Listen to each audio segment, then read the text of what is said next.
Magandang araw sa inyo mga kaibigan. Itong ating almusalita sa araw na ito. Ang ebanghelyo natin ay Luke 12:13-21.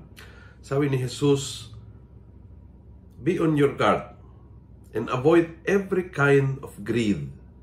For even though you have many possessions, it is not that which gives you life." Ingat, sa lahat ng uri ng kasakiman, lahat ng uri ng sobrang pagmamahal sa mga material na bagay, dahil they feel very good, pero hindi nagbibigay ng buhay.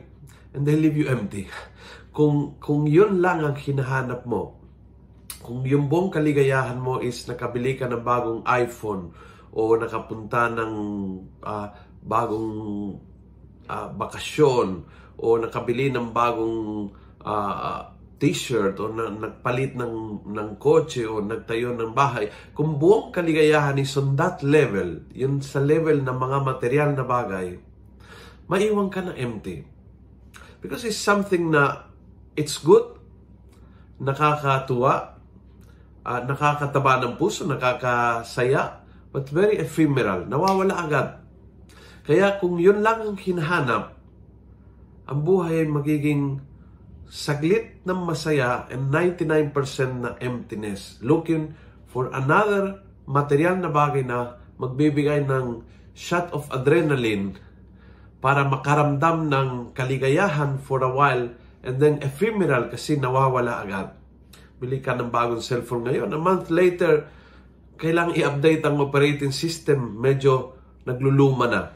Palitan mo ang sasakyan, after 1 year, is not new anymore. Napunta mo ng isang napakagandang bakasyon, after 3 days, tapos na, nakauwi, tapos na.